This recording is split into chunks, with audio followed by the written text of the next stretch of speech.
Hello and welcome back to another Vuvuzela 21 Certified Classic build video. Lightfall has just arrived and I'm sure you're wondering what the hell the new meta is. Well, I have your answer. If you're running Titan, I want you to take a break from Strand for just a little bit and take a look at the most explosive build in Destiny 2 right now. That's right, move over Starfire Protocol because today I'm going to show you not just how to maximize heals, but also ignitions and volatile explosions and have virtually infinite uptime on all your abilities. First things first, let's look at our subclass. Of course, we are running Soul Invictus for the restoration, cooldowns, and Scorch it gives us. Then we have Roaring Flames for absolutely insane buffs to our grenade and melee damage. To top it off, we have Ember of Ashes for extra Scorch from all sources, and we'll get into why that's important soon.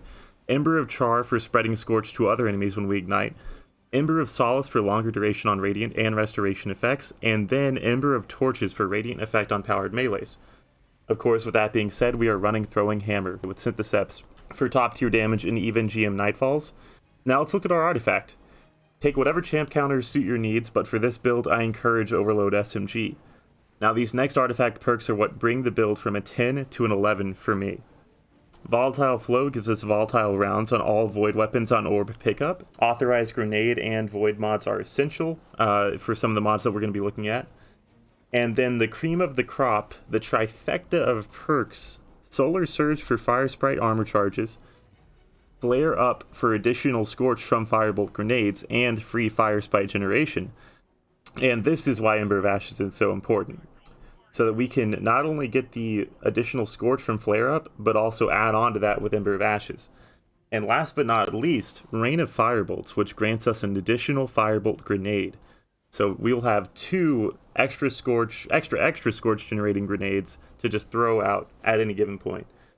So not only will we be igniting everything in our sight, we will be applying volatile and scorching like crazy. Next, we need to look at our armor mods. Now I'm rocking 100 res, 100 discipline, and for this build, those are the ones that you want to focus on. I would prioritize res over discipline, but discipline is super important for this.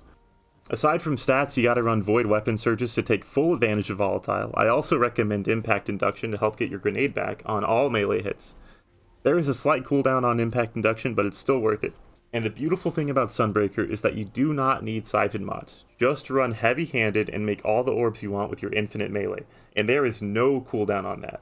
And even if you miss your hammer throw, as long as you have Roaring Flames, even your unpowered melee scorches and makes orbs. And it still benefits from the damage buffs. To finish off the armor charge section, put Charged Up on your chest piece to hold one more charge, and then I like 2 copies of Time Dilation on my mark for 18 seconds of weapon surge per charge. Now this is insanely good, not only for killing adds, but also for boss damage. You can essentially have a weapon surge that lasts longer than a minute due to this build right here. Now I also recommend running a Void Scavenger mod on your legs, a heavy ammo finder on your helmet, and whatever resistances the activity calls for on your chest. Lastly, just because we might as well, throw Hands on your helmet for super regen from melee kills. Now, let's finish up by talking about the weapons. I like Witherhoard and the Kinetic for damage over time, ease of use, and allowing you to focus more on the best part of the build. This is arguably the most important part of the build, as you can't proc Volatile without some Void weapons, so on your energy slot, I recommend the Unforgiven SMG, as you can roll Repulsor Brace for Overshield on Void debuff enemy kills, so you're going to have Volatile Flow all the time, and that applies the Volatile you need to get Repulsor Brace. And that gives you an Overshield that has 50% damage resistance and 45 health, so it's extremely worth it. And Unforgiven can also roll with Demolitionist for grenade regeneration ability. So Unforgiven is pretty much the perfect weapon for this build in my opinion. If you don't have Unforgiven, a good funnel web will work wonders, as well as like a Gnawing Hunger or anything void that you can guarantee kills on, and grenade regeneration would just be an added benefit. In the heavy slot, I'm currently rocking Bad Omens, but any void rocket launcher should work just fine. You could see you running Retrofit Escapade even, if you're rocking with the machine gun build, or Taipan, or anything like that. Now let's get into how you play the build. Basically, throw a nade, watch everyone blow up, throw your hammer, apply even more Scorch from the sunspot that you just made, get Restoration by walking into that sunspot, get additional grenade recharge ability, or really recharge on everything, and then you get Volatile immediately from stepping into that orb of power you just created, throw more nades, and just really go wild. There's not really a bad way to run this build.